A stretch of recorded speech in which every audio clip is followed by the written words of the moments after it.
Assalamualaikum warahmatullahi wabarakatuh.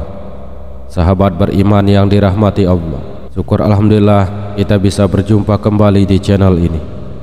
Harapan dan doa saya, semoga saudaraku semua tetap dalam lindungan Allah Subhanahu wa Ta'ala, dipanjangkan umurnya, dimurahkan rezekinya, dan diampuni dosanya.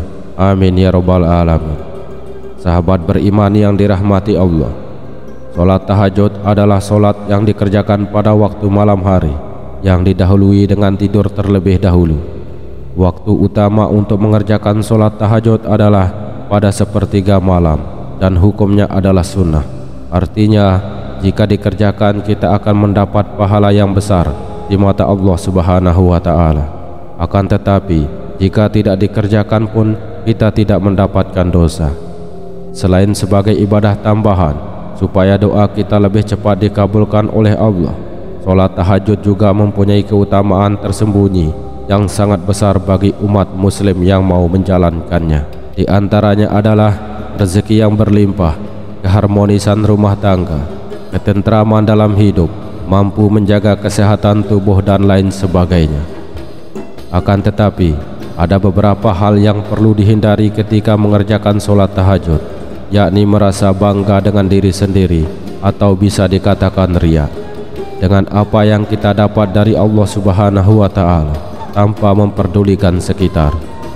Apabila seperti itu, yang ada dalam benak kita semuanya, itulah orang-orang yang ahli tahajud akan rugi di mata Allah. Ada satu kisah menarik yang mungkin bisa menjadi pelajaran untuk kita saat mengerjakan sholat tahajud. Pada masa Rasulullah Shallallahu Alaihi Wasallam, ada seorang ahli ibadah tahajud yang bernama Abu bin Hasim. Hampir bertahun-tahun Abu bin Hasim tidak pernah absen melakukan sholat tahajud. Pada suatu ketika, saat hendak mengambil air wudhu untuk mengerjakan sholat tahajud, Abu bin Hasim dikagetkan oleh keberadaan sosok makhluk yang sedang duduk di bibir sumurnya. Abu bin Hasim bertanya, "Wahai hamba Allah, siapakah engkau?" Sambil tersenyum sosok itu berkata, "Aku adalah malaikat utusan Allah." Mendengar jawaban tersebut, Abu bin Hasim kaget sekaligus bangga karena kedatangan tamu malaikat Allah. Abu bin Hasim lantas bertanya, "Apa yang sedang kamu lakukan di sini?" Malaikat itu pun menjawab, "Aku disuruh mencari hamba pecinta Allah." Melihat malaikat itu memegang kitab yang tebal, Abu bin Hasim lalu bertanya, "Wahai malaikat, buku apakah yang engkau bawa itu?" Malaikat itu pun menjawab, "Ini adalah kumpulan nama hamba-hamba pecinta Allah." Mendengar jawaban malaikat, Abu bin Hasim berharap dalam hati namanya ada di situ. Maka ditanyalah malaikat itu, "Wahai malaikat, adakah namaku di situ?" Abu bin Hasim beranggapan bahwa namanya ada di buku itu, mengingat amal ibadahnya yang hampir tak pernah putus, selalu mengerjakan sholat tahajud, berdoa dan bermunajat kepada Allah Subhanahu wa Ta'ala di sepertiga malam, dan masih banyak yang lainnya. "Baiklah, aku buka," kata malaikat sambil membuka kitab besarnya. Setelah dibuka dan dicari, ternyata malaikat tersebut tidak menemukan nama Abu bin Hasim di dalamnya. Karena tidak percaya dengan apa yang disampaikan, Abu bin Hasim meminta malaikat mencarinya sekali lagi. Lalu dicarilah sekali lagi dan berkata, "Betul, namamu tidak ada di dalam buku ini." Mendengar namanya yang tidak ada dalam buku catatan yang dibawa malaikat tersebut, Abu bin Hasim pun gemeteran dan jatuh tersungkur di depan malaikat. Beliau menangis sejadi-jadinya sambil berkata, "Rugi sekali diriku yang selalu tegak berdiri di setiap malam dalam tahajud dan bermunajat, tetapi namaku tidak masuk dalam golongan para hamba pecinta Allah."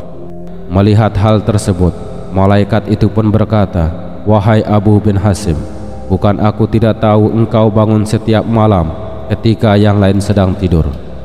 Bukan aku tidak tahu engkau mengambil air wudhu dan keinginan pada saat orang lain terlelap dalam buaian malam? Tapi ketahuilah, tanganku dilarang Allah untuk menulis namamu." Karena kaget dengan jawaban malaikat, Abu bin Hasim pun berkata, "Apakah gerangan yang menjadi penyebabnya?" Malaikat itu pun menjawab, "Engkau memang bermunajat kepada Allah, tapi engkau pamerkan dengan rasa bangga kemana-mana dan asik beribadah memikirkan dirimu sendiri. Sedangkan di kanan kirimu ada orang sakit dan kelaparan, tapi engkau tidak menengok dan memberinya makan. Bagaimana mungkin engkau dapat menjadi hamba pecinta Allah kalau engkau sendiri tidak pernah mencintai hamba-hamba yang diciptakan oleh Allah?" Mendengar jawaban tersebut, hati Abu Hasim seperti disambar petir.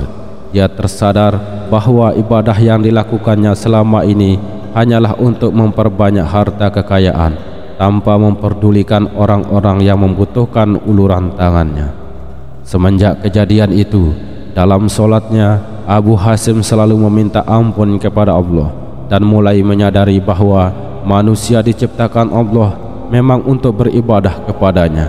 Akan tetapi selain dari itu juga untuk membantu sesama yang sedang membutuhkan bantuan. Dari kisah tersebut dapat kita ambil pelajaran bahwa Allah menciptakan manusia supaya bisa saling menjaga silaturahmi dan saling berbagi di saat orang lain sedang membutuhkan. Boleh-boleh saja kita berdoa meminta dilancarkan rezeki dan diperbanyak harta kekayaan kita. Akan tetapi ingatlah, apabila Allah sudah mengabulkan doa kita, sebaiknya kita juga tidak lupa untuk menyisihkan sedikit dari harta yang kita dapat untuk membantu mereka yang sedang kesusahan. Karena dengan menyadari hal tersebut, rasa syukur kita kepada Allah akan semakin bertambah. Dan janji Allah bagi orang yang selalu bersyukur adalah akan ditambah nikmat kita dan dicukupkan segala kebutuhan kita. Semoga dari kisah tersebut kita bisa menjadi manusia yang selalu menjaga silaturahmi dan selalu bersyukur atas apa yang Allah berikan kepada kita. Allahu a'lam bissawab. Terima kasih sudah menonton video ini. Assalamualaikum warahmatullahi wabarakatuh.